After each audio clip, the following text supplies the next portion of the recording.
Bueno, buenas noches para todos. Eh, Nuevamente pues me presento, ya Felipe lo hizo, mi nombre es Juan David Valencia, soy biólogo de la Universidad Javeriana Cali.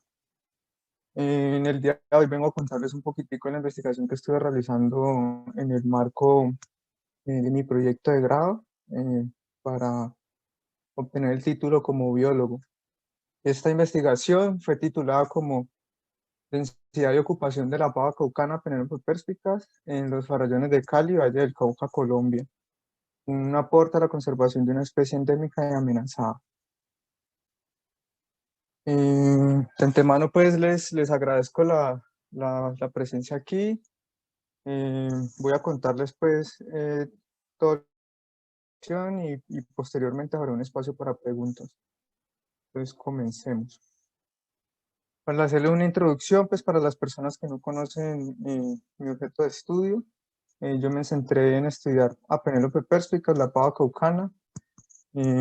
Pava caucana es una especie de la familia de los crácidos, la familia que agrupa pavas, paujiles, guacharacas y afines.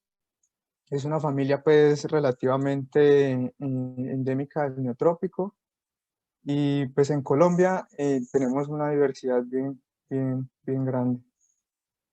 Em, Juan, Felipe, una preguntita. Ustedes me salió un letrero que hay varias personas en sala de espera. ¿Ustedes los aceptan o lo hago yo? No sé.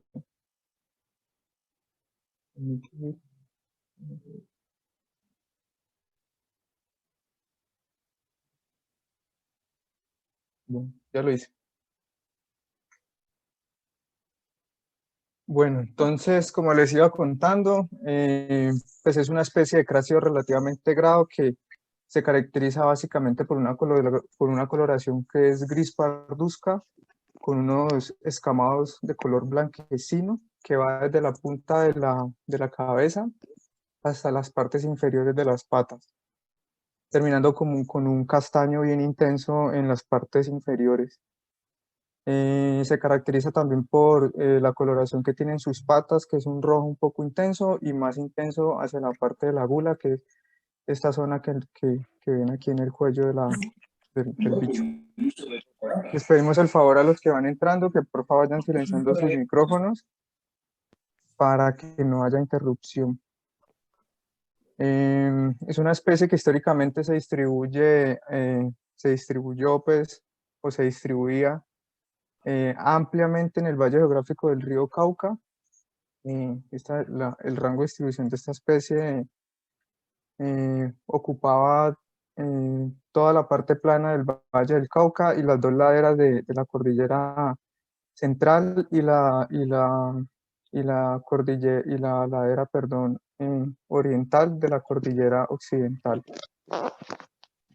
Esta, su distribución histórica abarcaba más o menos 24.900 kilómetros cuadrados, que es un área bastante extensa, y ocupaba pues varios departamentos administrativamente hablando a nivel nacional, que iban desde Risaralda y Quindío hasta abajo, hacia el sur, hasta el departamento del Cauca, en el Valle del Patía.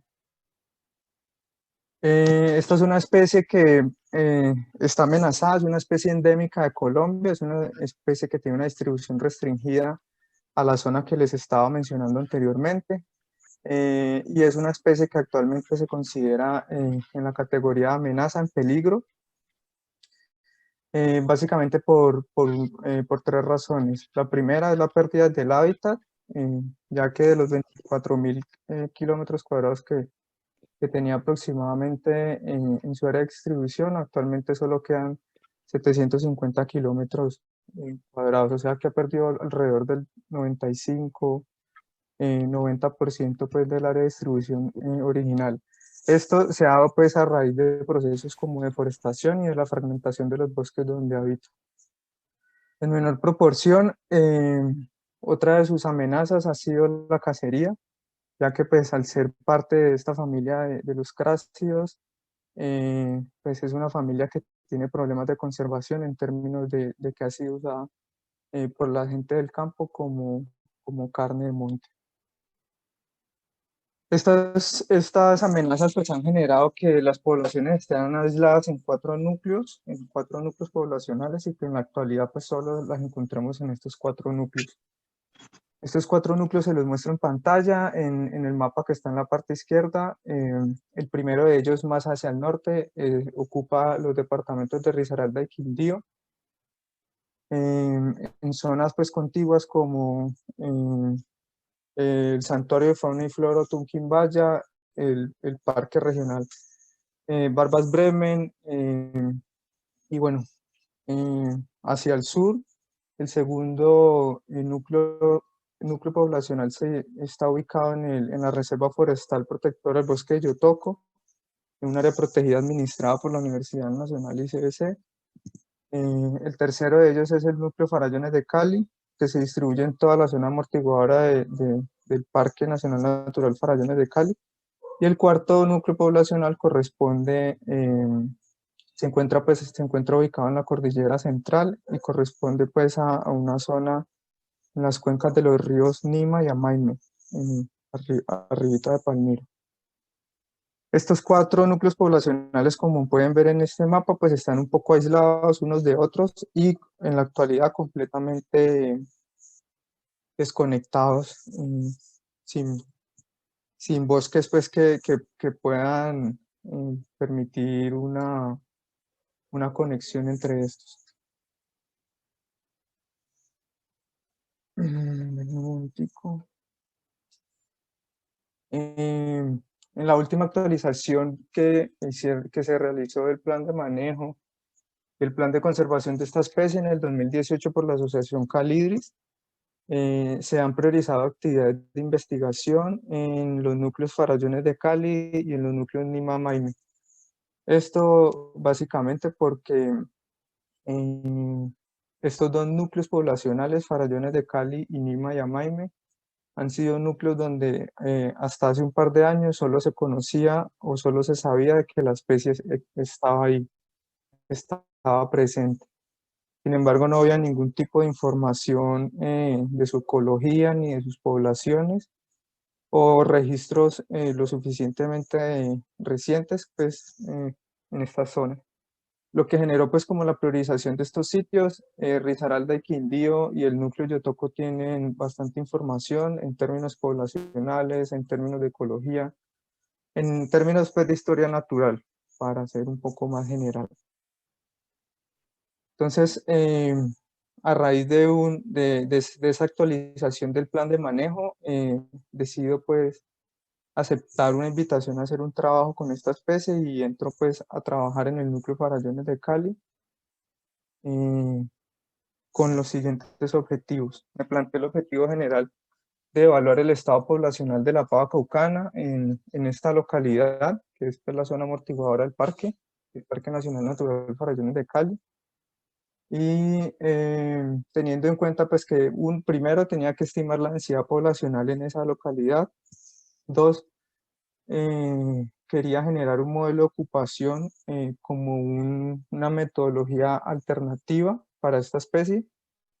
Pues los modelos de ocupación son modelos que han empezado a tomar un poco más de fuerza en este tipo de investigaciones y más en especies que son que tienen bajas densidades y que son raras, por así decirlo.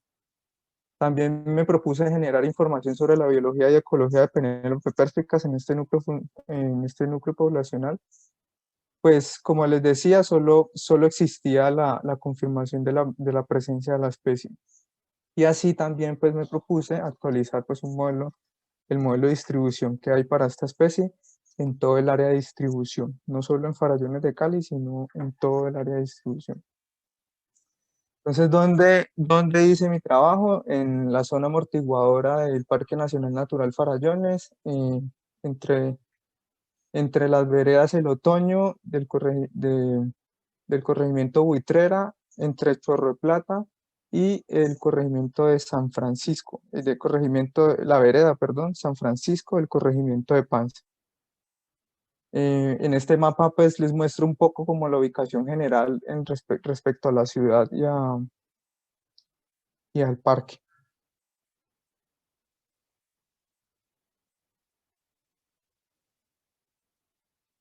Em, Esto es un poco, con esta imagen satelital, pues quiero mostrarles un poco más como las características del área en donde estuve trabajando.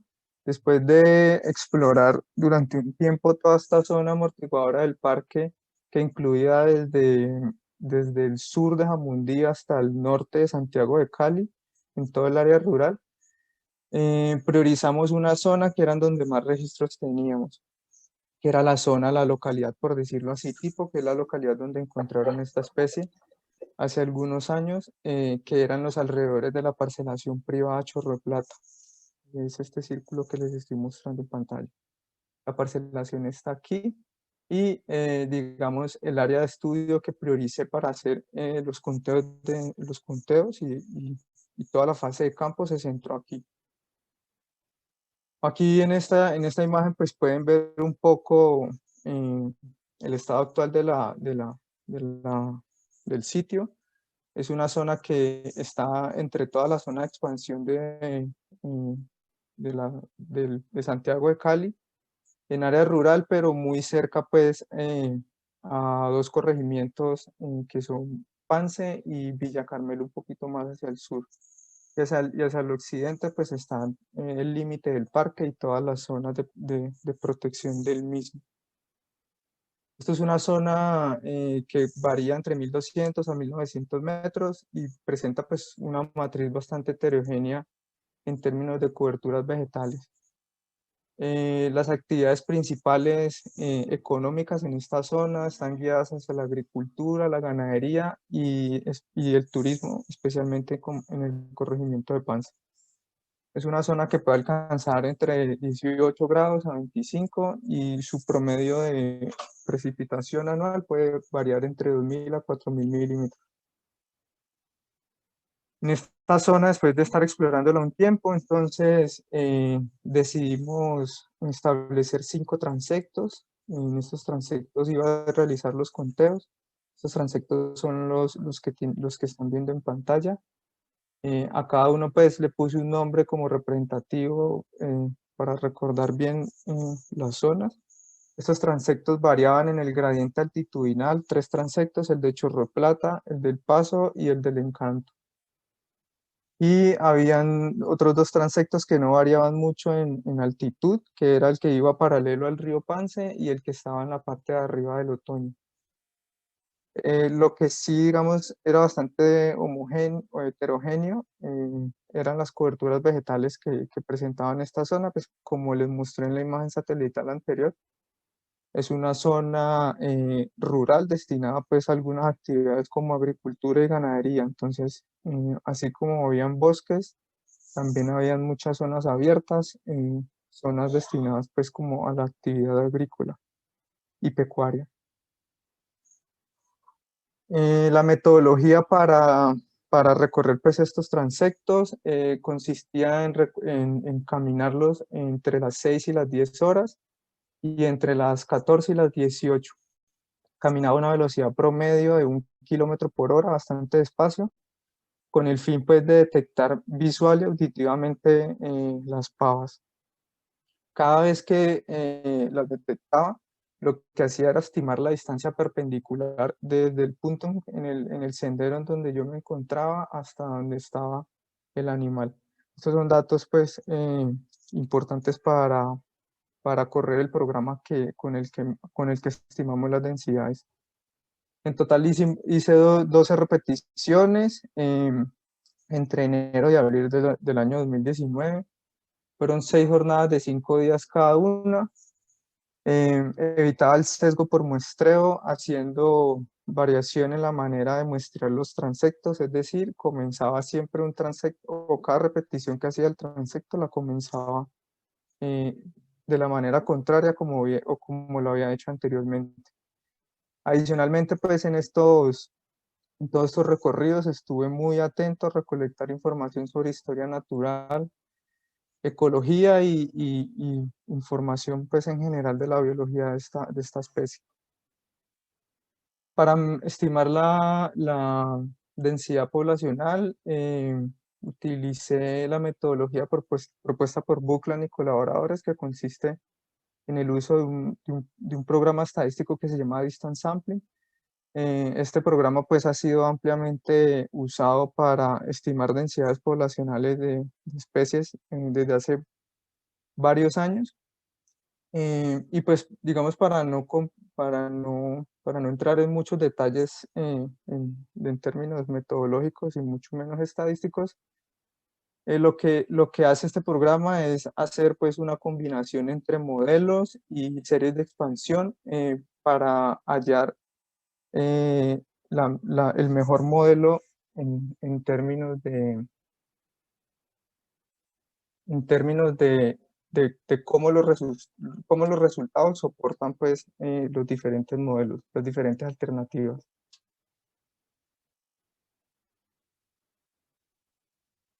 Mm, Para el modelo,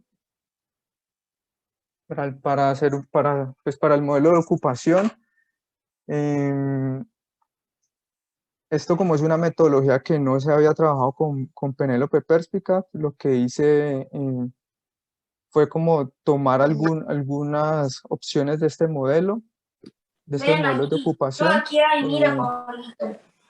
Porfa, los que van entrando, silencien el micrófono, si son tan amables. Entonces, digamos, los métodos clásicos con los que se evalúan las densidades poblacionales de especies como Penélope utilizan estimadores imprecisos y pues más imprecisos han sido, especialmente para especies que tienen bajas densidades o que presentan una baja detectabilidad. Por eso fue que quise proponer este método de los modelos de ocupación.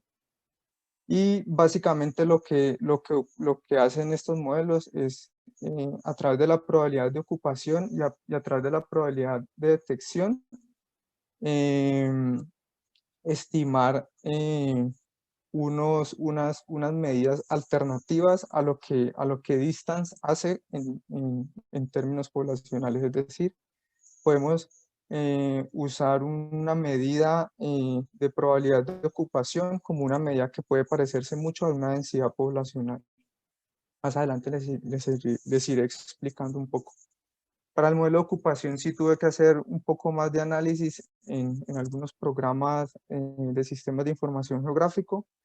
Anteriormente había determinado la unidad de muestreo como transectos. En este caso seleccioné hice una grilla sobre el área de muestreo, seleccioné solo las celdas que se interceptaron con los transectos y a partir de eso corrí pues el análisis de ocupación.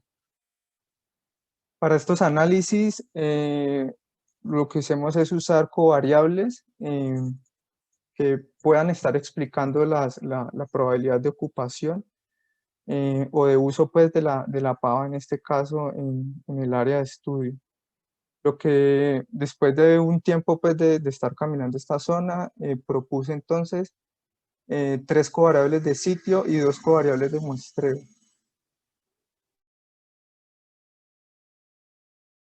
Las covariables de sitio eran área de bosque en cada celda, distancia a quebradas y ríos y la distancia a centros poblados. Y las 2 covariables de muestreo eran la fecha y la jornada. Como realicé el estudio entre los primeros meses del año 2019, entonces, digamos, esto en términos de la densidad tenía bastante influencia, por eso quise proponer estas 2 covariables de sitio. Hicimos una clasificación supervisada, tomé una imagen satelital del sitio, lo que hice, lo que hace en una clasificación supervisada es cuantificar los tipos de cobertura que hay en el sitio. Yo agrupé todo, digamos, todo lo que se veía en la imagen en solo 4 categorías, que eran bosques, sin discriminar de qué tipo, pastizales y helechos, suelo desnudo y áreas pobladas. Y pues el resultado fue una imagen como estas.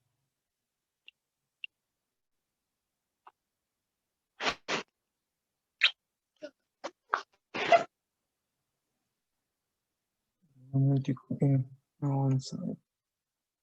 Ok. Y usé el software Present para correr este análisis de ocupación. Adicionalmente, como les había dicho, me propuse actualizar el modelo predictivo de distribución de la especie, para lo que seguí pues el algoritmo de máxima entropía o de Maxent, como se le conoce pues en el mundo académico. Em, Utilicé los datos de una base de biodiversidad a nivel mundial que se llama GBIF y obtuve un poco más de 2.800 registros. A esto pues le sumé los registros que yo había obtenido durante mis muestreos, quedaron un poco más de 2.900. Sin embargo, hice una limpieza pues de todos estos datos y me quedé solo con 701 registros. Estos modelos de distribución potencial lo que hacen es, como su nombre lo dice, predecir o estimar una distribución potencial de una especie con dos sets de datos. Uno, los datos de ocurrencia, que son los datos que les mencionaba anteriormente, y dos, variables climáticas. Para este caso utilicé las variables climáticas de WorldClim, que es un set de 19 variables bioclimáticas que les presento aquí en la parte derecha de la pantalla. ¿Cuáles fueron entonces los resultados? Para destacar, en esos meses que estuve muestreando esta zona, obtuve 30 registros de la especie para una tasa de encuentro de 0.36 individuos por kilómetro, en un total de esfuerzo de muestreo de 163,2 kilómetros recorridos. El transecto en donde más registros obtuve fue en el transecto denominado Chorro de Plata, y en el transecto donde menos registros obtuve fue en el denominado Río. La densidad poblacional que estimamos nos dice que para la zona, para el área de estudio, la densidad es de 9 individuos por kilómetro cuadrado, con un coeficiente de variación del 18% y un intervalo de confianza que nos dice que esos 9 individuos pueden estar variando entre 6 a 13. Esto fue el resultado digamos, en esta tabla les presento todos los modelos que corrimos, pero el criterio para seleccionar el mejor modelo es el índice de información de Akaike, que pueden verlo en esta columna como el A y C. Este básicamente era el índice que me determinaba cuál era el mejor modelo, teniendo en cuenta el modelo que presentara el menor número de este índice. Como, como, como les decía pues anteriormente, la densidad estuvo relacionada con un modelo uniforme, por lo que la probabilidad de detección con respecto a la distancia perpendicular a la que yo veía los bichos, la verdad fue que no fue influyente y siempre fue de 1. Esto quiere decir que casi siempre podía detectar a los bichos así estuvieran muy cerca o muy lejos de mí. Esto se da básicamente por algunas características del terreno y algunas características de los transectos, pues, que eran bastante heterogéneos. Obtuve algunas observaciones de la historia natural de esta especie. En este caso, por lo menos les comparto uno de tantos videitos que pude hacer de esta especie mientras se alimentaba. Este tipo de observaciones lo que me permitían era seguir y ir recolectando información y hacer compilados sobre diferentes aspectos de su biología. En este caso, les presento pues como una interacción ecológica que tiene con mortiños, con unas plantas de la familia Melastomataceae que solía comer mucho como en esta zona. En todo este tiempo no solo la vi comiendo mortiño, sino que en esta tabla les presento una lista muy resumida de todas las especies de las cuales se alimenta la pava en esta zona, en esta localidad. En total fueron 11 especies agrupadas en 9 géneros, y para destacar, pues eran la mayoría de especies se caracterizaban por ser de estados tempranos, de procesos de sucesión, o de bosques secundarios o de bosques en crecimiento.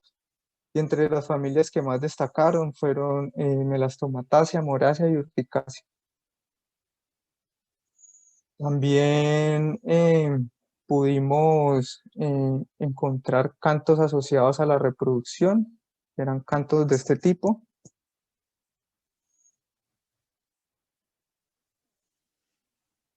Los cantos asociados a la reproducción, perdón, les bajo un poquito aquí el volumen. Los cantos asociados a la reproducción difieren un poco a los cantos de llamada que hacen normalmente. Entonces, esto fue un indicador, fue un resultado bastante relevante en términos de que me di cuenta que se estaban reproduciendo, justo cuando estaba muestreando, estaban en esa época reproductiva. Para destacar también, tengo por contarles el hallazgo de un nido. Esto fue en abril del 2019, y pues fue gracias al apoyo digamos, al interés que tuvo la comunidad. Después de ya varios meses de estar recorriendo estas zonas, de hablar con la gente, de preguntarles sobre la pava, la gente pues ya me conoció y se dio cuenta que estaba yo trabajando con esta especie y empezaron a llamarme y a hacerme pues anotaciones importantes sobre sus observaciones. Una de ellas me llamó mucho la atención, que fue el encuentro pues del nido. Cuando me dijeron como que habían encontrado un nido, yo era como que será, no, pues vamos a verlo, busquémoslo. Y sí, efectivamente, en una parte de la vereda del otoño encontramos pues este nido. Como pueden ver, digamos, en las imágenes, el nido corresponde a una plataforma ovalada hecha en ramas secas y en frondas de lecho, en hojitas de lecho secas, ¿no? Entonces, lo que hizo aquí en este lugar la pava fue cruzar todas estas ramas y ponerles encima una capa de lecho, eh, y eso tenía una forma como ovalada. Eso era una plataforma que estaba a más o menos 2 metros del suelo, todo un borde de un bosque, en una zona pues que estaba como en un proceso de regeneración. Esta es la vista lateral, esta es vista lateral y esta es la vista desde abajo. Ese día que encontramos el nido, un par de horas después logramos eh, ver a la pava con un par de polluelos. Y pues tuve la oportunidad de grabarle un poco algunos videos como estos. Estos fueron observaciones y momentos que me permitieron ir recogiendo información que, que pues me permitiría, digamos, aportar a la biología reproductiva, aportar a su historia natural, en términos pues de que esta es una especie de la cual se tiene mucha información, pero la información varía entre localidades. Pues la tarea pues que me propuse fue recolectar todo esto. Para el modelo de ocupación, lo que nos arrojan los resultados, si lo resumo en esta tabla. Digamos, estos son un poco de numeritos y un poco de cosas un poco difíciles de entender, pero lo que en este caso, con esta metodología, también el índice para guiarme en la elección del mejor modelo era el índice de información de Akai, que es el AIC, y en este caso nos arroja que la covariable área de bosque es la covariable que mejor explicaba los diferentes modelos. Pero para entender esto de una manera más gráfica y un poco más fácil de entender, les muestro aquí los resultados de ese modelo. Este modelo lo que nos está diciendo es que la probabilidad de ocupación aumenta en proporción al aumento del área de bosque. En este eje de abajo lo que tenemos es área de bosque y como pueden ver va aumentando la probabilidad de ocupación a medida de que hay más bosque en cada celda.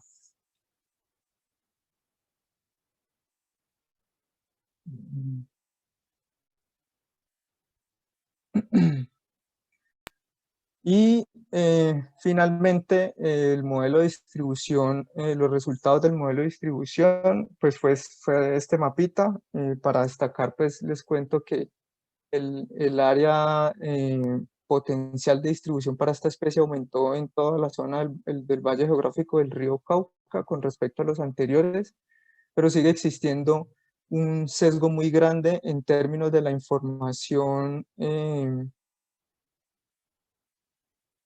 En términos de la información existente, como poblacionales, ecológicos, para esta especie, el resultado más relevante de este estudio es la obtención del número de la densidad poblacional.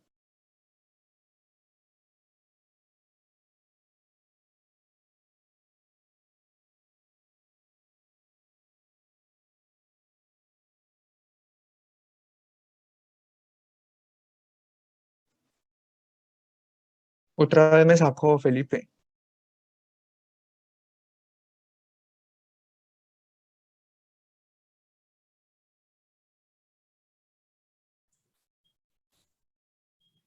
Sí, Juan, yo no sé qué hacer, qué es lo que está pasando. Es como si no tuviéramos el control. Sí, o sea, no sé, me saca. Voy a ver, Ángela, ¿estás allí?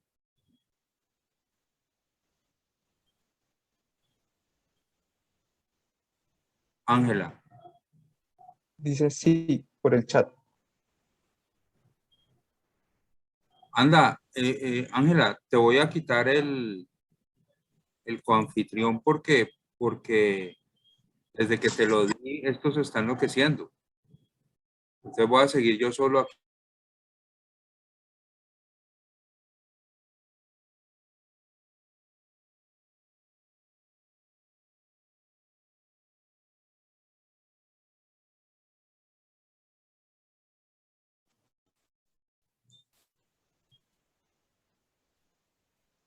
Listo, Juan, dale a ver si ya. Listo, me escuchan y están viendo mi pantalla, ¿cierto? Confírmame, Felipe, por favor. Seguí, dale. Ok. Bueno, vuelvo y retomo esta parte. El resultado más importante y relevante en términos de conservación para esta especie en este estudio es la obtención del número de una densidad poblacional para una localidad dentro del núcleo Farallones de Cali, localidad de la cual no se sabía ni se conocía, solo pues su, su presencia, su existencia en el sitio. En este gráfico, pues que les muestro, digamos, algunas de las densidades poblacionales más recientes para otros de los sitios. Eh, y esto, pues en la medida práctica, lo primero y más fácil que me permitía hacer era una comparación. Eh, por acá Sociedad Vallecaucana está haciendo unos rayoncitos en uno de los dibujos. Voy a omitirlo y voy a seguir. Digamos, esta comparación es más fácil de verla de manera gráfica. Aquí les muestro entonces un poco cómo varían entonces las densidades poblacionales de esta especie con respecto a otras localidades donde ya se conoce. Otunquimbaya, en el estudio más reciente, obtuvo pues una densidad poblacional de 42 individuos para, para áreas de bosque, para zonas de bosque y densidades muy altas de 100 individuos por kilómetro cuadrado para plantaciones forestales. Allá en Otunquimbaya hay un caso muy particular y es que hay unos cultivos de una especie que se conoce comúnmente como urapán.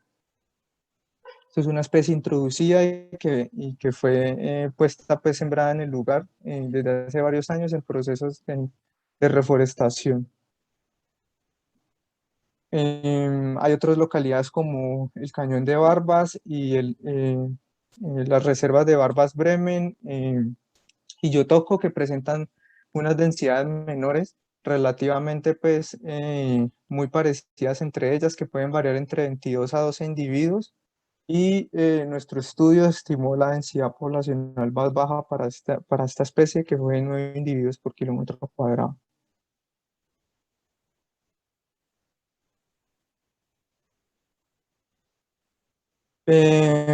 Lo primero que nos preguntamos cuando obtuvimos pues estos resultados fue por qué varía tanto la densidad poblacional de una especie entre estas localidades. Y lo primero que nos cuestionamos o lo primero que revisamos fue como las características de cada sitio, ¿cierto? Cosas como la extensión, si eran áreas protegidas o no. Como les he venido pues contando un poco, muchas de las zonas donde está actualmente esta especie están bajo alguna figura de protección o pues son áreas destinadas a la conservación. Zonas que varían mucho en sus tamaños. En el núcleo de Risaralda Quindío hay zonas como Tunquín-Vaya que no alcanzan los 500 hectáreas, pero zonas bastante amplias y donde se han hecho programas de conservación bien interesantes para esta especie, como el Distrito de Conservación de Suelos Barbas Bremen, que tiene más de 5.300 hectáreas de la zona de influencia pues, donde esta especie podría estar. Para destacar, pues, Yotoco, que es lo más cercano, apenas alcanza 600 hectáreas. Y Farallones de Cali, en el lugar donde yo estuve, digamos, si hago un polígono alrededor de todos los transectos, esto ocupaba un área aproximadamente de 1.200 hectáreas. Sin embargo, esto es tan solo una pequeña parte de toda la extensión del núcleo Farallones de Cali, que es este número 3. Miren que tan solo es un pequeño cuadrito, el cuadrito rojo, más de la línea más gruesa. Es tan solo un fragmento. Este núcleo poblacional se extiende desde el norte del municipio de Santiago de Cali hasta el sur del municipio de Jamundí. Todo pues en zona rural, en áreas entre 1.000 y 2.000 metros, eh, metros sobre el nivel del mar. Sabemos por la información que está disponible para esta especie, que es una especie que habita bosques bien conservados, también puede habitar bosques secundarios, así como bosques en diferentes estados de sucesión, además en plantaciones forestales y pues también puede estar en hábitats medianamente utilizados por los humanos. Es una especie de la cual se considera, a la cual se le considera que la heterogeneidad del paisaje es una característica muy influyente en sus poblaciones. Y pues digamos esto lo pudimos comprobar un poco. Observamos a la pava caucana en estos sitios utilizando todos los estratos y diferentes tipos de hábitats. La vi desde el suelo al lado del río caminando como una gallina, forrajeando frutos caídos o cazando algunos insectos, algunos artrópodos que atrapan el suelo, hasta, digamos, en las zonas más altas, en las copas de los árboles, en zonas donde obtenía algunos frutos o simplemente se perchaba a descansar, a tomar el sol. Pero dentro de todos los transectos hubo pues una característica bien importante. Como les decía cuando les contaba sobre los resultados, es que esta especie, el transecto en el que más registros obtuve fue el transecto de Chorro Plata, y es este transecto que están viendo en pantalla, el que cruza la pantalla de manera diagonal. Los puntos rojos son los registros. Este fue el transecto donde más registros obtuve, y coincidencialmente era el transecto que más cobertura de bosque tenía. Como pueden ver, hacia la parcelación Chorro Plata, bueno, no lo pueden ver, pero la parcelación Chorro Plata está hacia acá, hacia abajo. Este transecto iba paralelo al camino veredal que conduce desde la parcelación hasta arriba, hasta la vereda del Otoño, y pues generalmente va a interior de bosque, excepto pues de unas pocas zonas en donde habían casas, como esta parte de aquí, esta parte de aquí, el predio de Don José acá abajo. Y por otro lado, o digamos en contraste a este transecto de Chorro de Plata, estaba el transecto del río, que también pasaba muy cerca de la parcelación privada Chorro de Plata, pero este iba de manera paralela al río Pance, desde la entrada, desde un poquito más adelante de la entrada de la parcelación hasta el puente amarillo de la vereda de San Francisco. Esta zona, digamos, era una zona que era un poco más heterogénea en términos de las coberturas, tenía al inicio un poco de zona urbana con casas de chorro de plata, posteriormente algunas zonas con bosque en procesos de regeneración temprana, zonas abiertas bastante deforestadas, potreros en otras palabras, y hacia el final una manchita de bosque que conectaba eh, toda esta base del Alto del Trueno con, con estas zonas de bosque ripario que iban paralelos al río. Una imagen, digamos que muy frecuente de la zona, o si uno visita la zona, uno se da cuenta que son áreas altamente intervenidas, áreas donde la vegetación no es muy grande y que por el contrario son muchos arbustos y el lecho marranero como un berraco por toda esa parte. Y pues adicionalmente es una zona muy transitada y muy concurrida por visitantes, especialmente los fines de semana. Para nadie es un secreto que la vorágine y sus alrededores, un fin de semana está a punto de explotar. No le cabe nadie, no le cabe un ciclista, no le cabe un caminante. Entonces, digamos, eran factores que en cierta medida podían estar muy relacionados con la probabilidad de ocupación o si encontraba o no esta especie en este lugar. Haciendo pues un resumen de todas estas cosas que les he dicho, les cuento que definitivamente concluimos que Penélope perspicaz es una especie generalista y con una capacidad bastante grande de usar una variedad de hábitats. Es una especie sensible y vulnerable a la pérdida de hábitat, especialmente por estos dos procesos de la deforestación y la fragmentación severa. Puede llegar a utilizar los fragmentos de bosque o fragmentos pequeños, pero si estas están conectadas a extensiones mayores de bosque.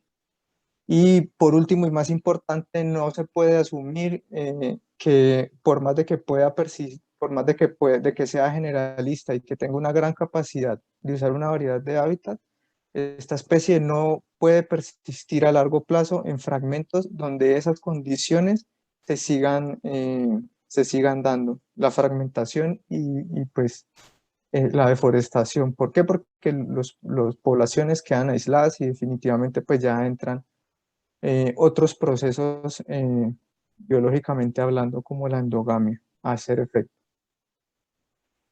Otras cosas que discutimos mucho sobre por qué variaba la densidad poblacional de esta especie, no solo en este sitio, sino en otros,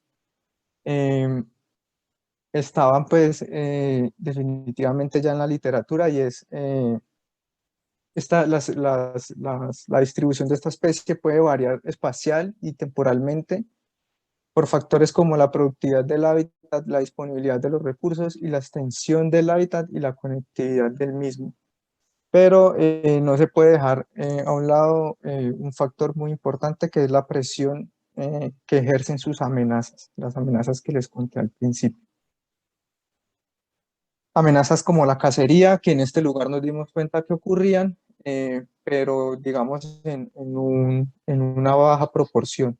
Esto fue información, por decirlo así, anecdótica, eh, porque durante los recorridos que yo hacía, como les contaba, yo conversaba mucho con la gente, les contaba sobre el proyecto, les contaba sobre la especie, les preguntaba si la habían visto.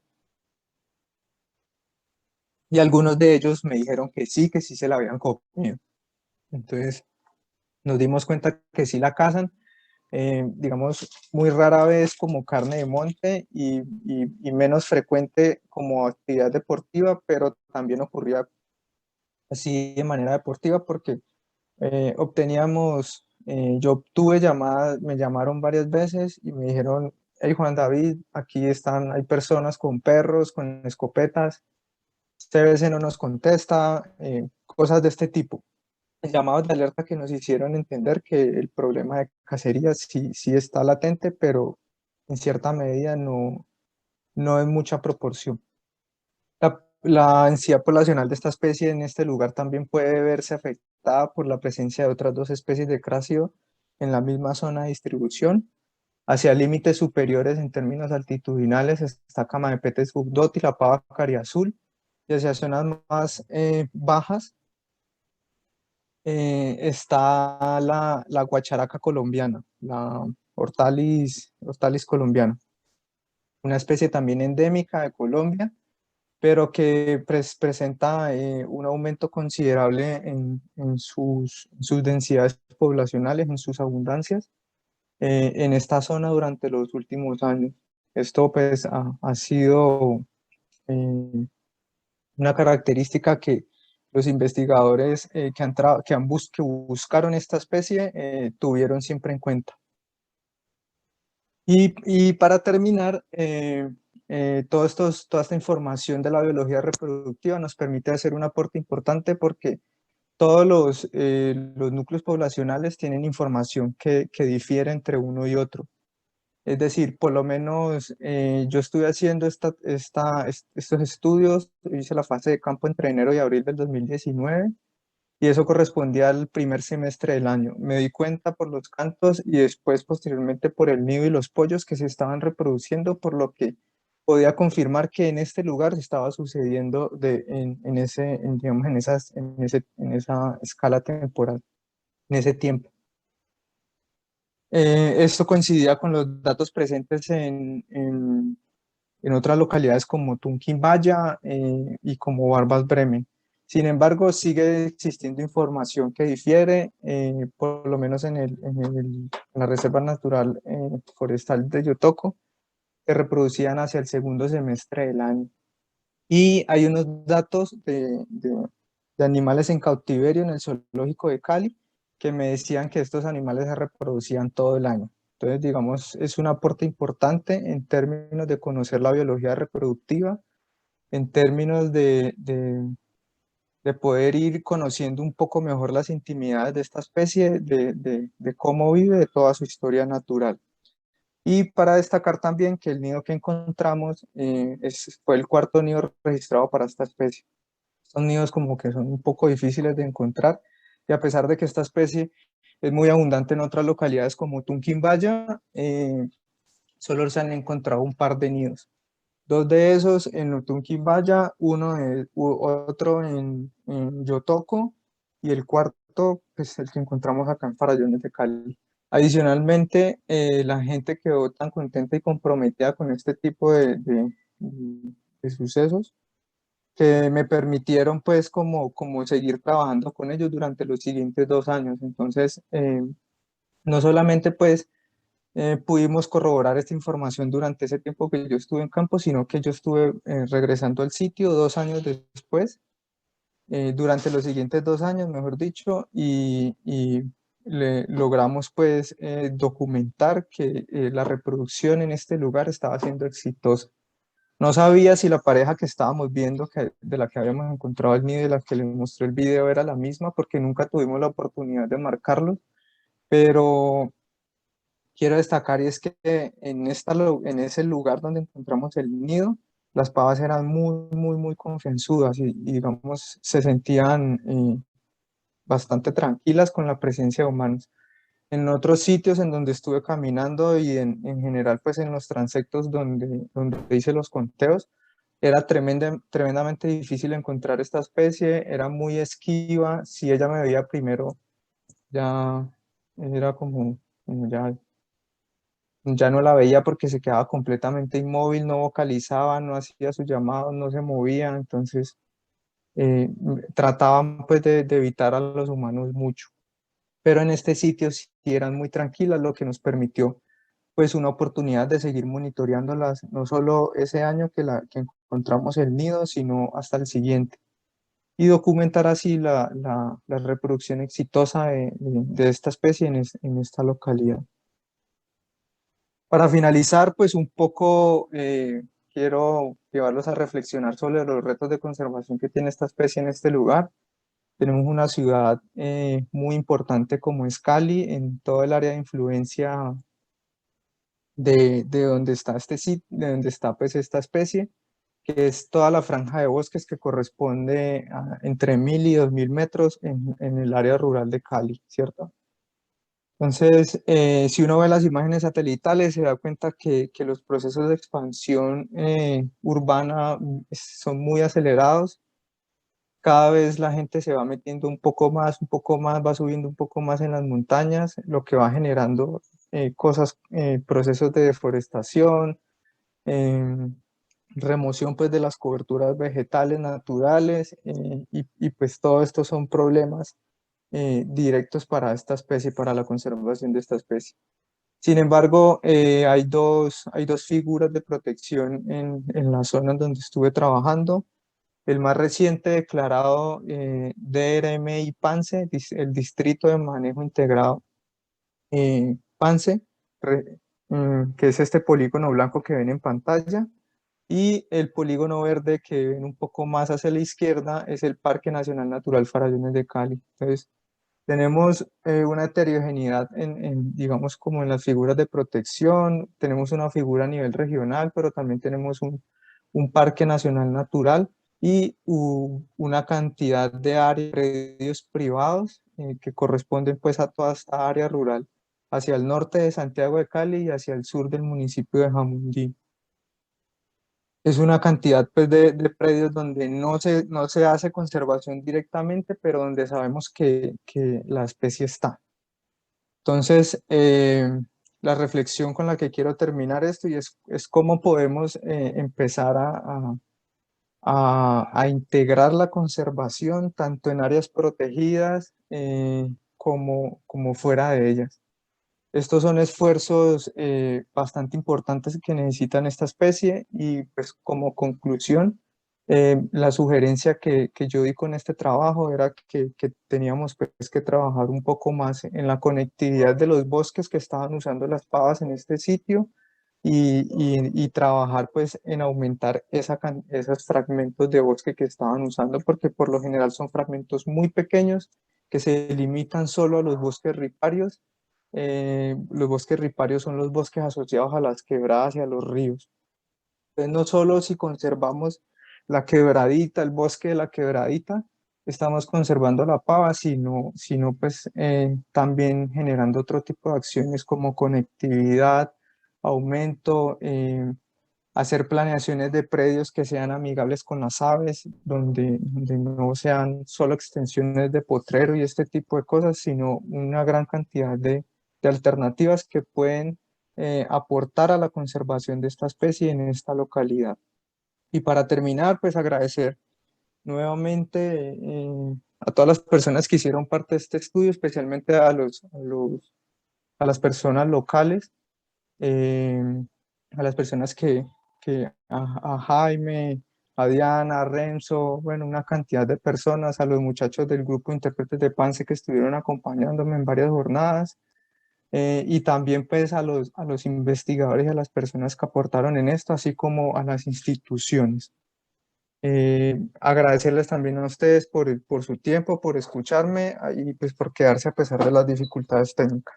Si tienen alguna pregunta, es el momento.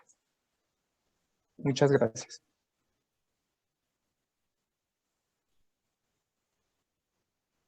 Bueno, ok, muchas gracias, Juan. Em,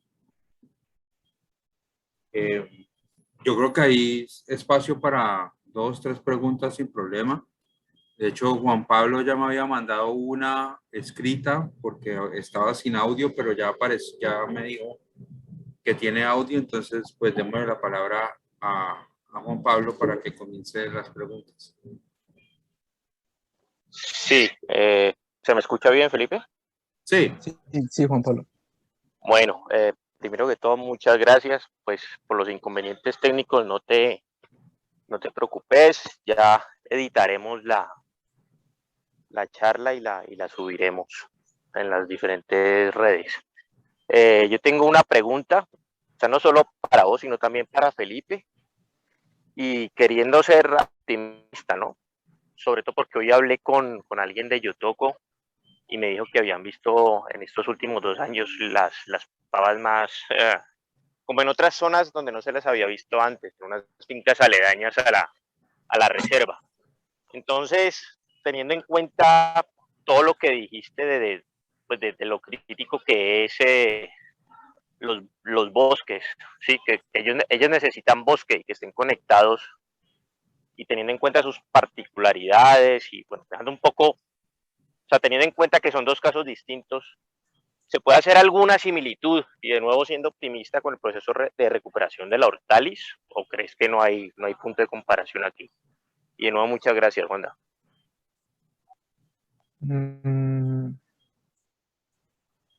Lo digo, la pregunta viene porque yo he escuchado a, bueno, veteranos como el profesor Felipe, veteranos del pajareo, pues comentar que hace muchos años la hortalis estaba casi que en peligro. Entonces, por eso lo digo más que nada. Digamos, sí, digamos, esta es una especie que se ha caracterizado, Juan, por presentar densidades poblacionales bajas. ¿Me van a entender? Hay un caso muy atípico que es el caso de Tunquín-Vaya, que hay pavas hasta para botar por toda parte. Y Gustavo, un profe, me decía siempre: usted en Tunquín-Vaya patea un árbol y cae una pava. Acá hay que caminar muchísimos kilómetros, subir y bajar montañas bastantes veces para poder encontrar uno. Entonces, digamos que el escenario puede ser muy,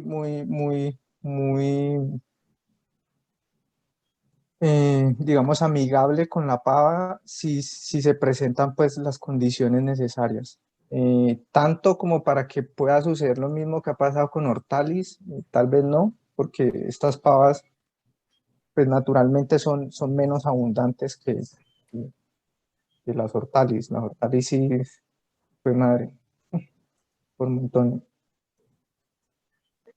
Ok, gracias, man.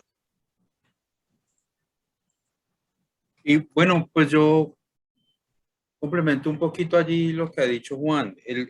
Mi impresión no es que Hortales estuviera en peligro, es que en los últimos 20 años, más o menos, digamos que yo tengo como la idea y otros pues observadores y ornitólogos también pues con mucha más experiencia que yo han visto, es que en los últimos 20 años Hortaliz se metió a la ciudad y se metió a la zona suburbana y Pance y toda la ladera de Cali se empezó a llenar de hortaliz y eso es lo novedoso, o sea, ella estaba en los bosques, no tenía problema, digamos, allá, no es que la consideráramos en peligro, pero ¿qué sucedió? Que la guacharaca haya empezado a entrar a la ciudad, es algo que pues no sabemos y no sé si lleguemos a tener el conocimiento como para entender qué fue lo que pasó, pero sí definitivamente es una especie que cambió totalmente sus hábitos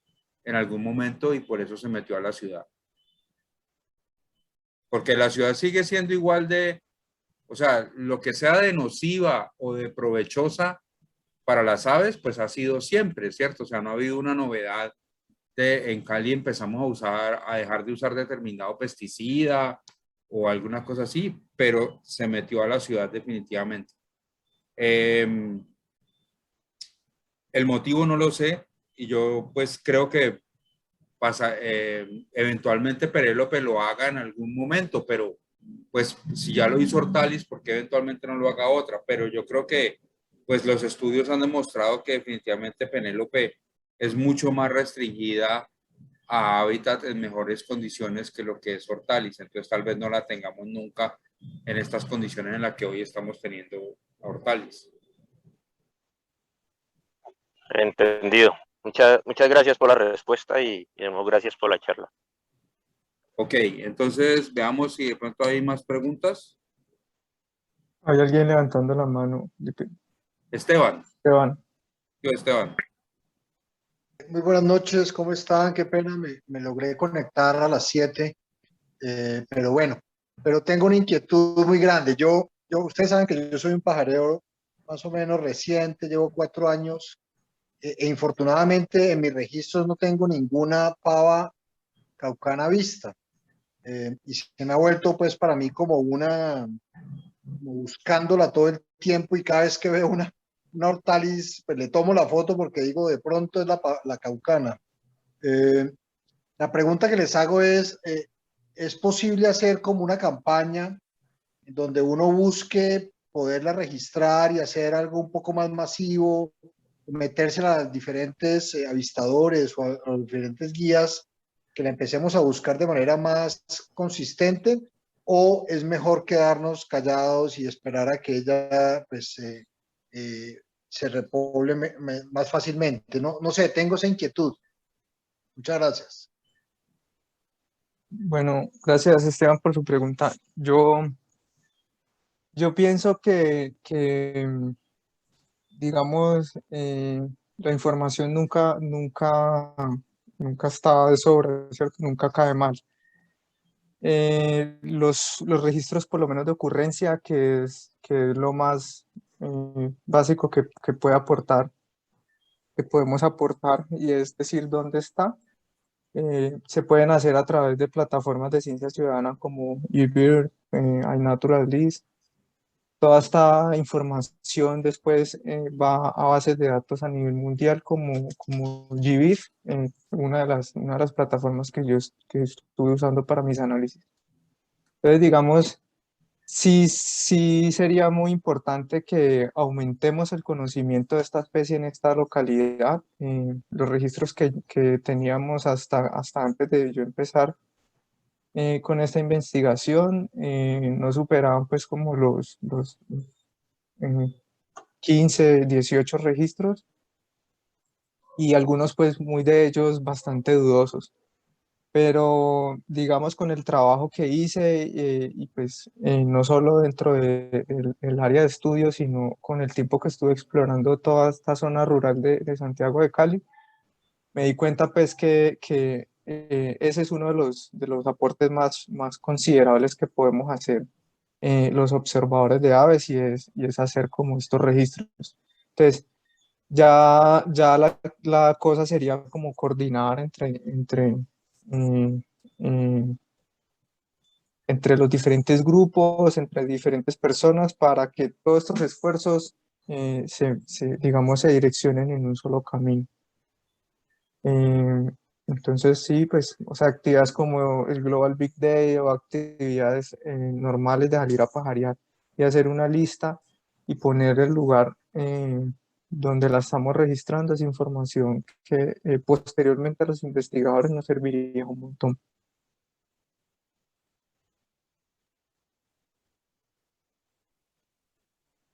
Ok, pero la inquietud es la siguiente. En estas especies que están amenazadas, Ujú. ¿bueno hacer este tipo de campañas de irlas a buscar, o es preferible más bien quedarnos más bien quietos y esperar una repoblación natural? ¿Y cuál es la sugerencia de ustedes? No, yo pienso, bueno, pues digamos, con esta especie, sí sería pues bueno, pues realizar una actividad de este tipo que nos ayude pues a mejorar el conocimiento de en qué lugares está esta especie. Y esto pues queda más que suficiente si compartimos esta información eh, con las bases de datos que les estaba mencionando. Eso va a ser información que va a quedar después disponible para los investigadores. Entonces, digamos, eh, yo sé que desde CBC, desde WCS, hay programas de monitoreo actual para esta especie, pero por experiencia creo que los procesos de ciencia ciudadana también pueden aportar muchas cosas chéveres. Entonces, para este caso, para esta especie, yo diría sí, es bueno, pero pues hay maneras de hacerlo, ¿no? No como que, hey, tengo la pava caucana, y tratar pues de que todo el mundo vaya a ver la pava caucana, porque pues a veces es relativamente difícil de encontrar. Basta solo con hacer el registro, georreferenciarlo y compartirlo en algunas de estas bases de datos.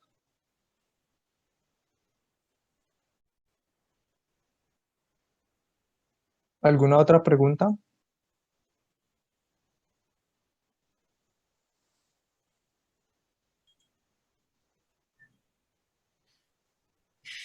Bueno, pues parece que no hay más preguntas, Juan. De nuevo, muchas gracias. Pues a nombre de Dagnis, muchas gracias por tu presentación y pues estemos atentos el próximo mes a ver qué otra presentación nos viene. Con Juan Pablo estamos organizando eventualmente una salida al bosque de Yotoco en algún momento, bien sea este mes o el próximo, para que pues asista gente del grupo y seguramente es una buena opción para ver Paja Caucana allá. Sí, Yo sí, no eso voy es. hace varios años al bosque de Yotoco como tal. Desde siempre que fui, siempre la vi. ¿Okay? O sea que probablemente es una buena opción. Entonces nada, Juan, muchas gracias y que estén muy bien todos. Muchas gracias por la asistencia. Entonces, hasta luego. Listo, Chao, chao. Felipe. Muchas gracias a todos y hasta luego. Que estés bien. Chao, Juan. Gracias.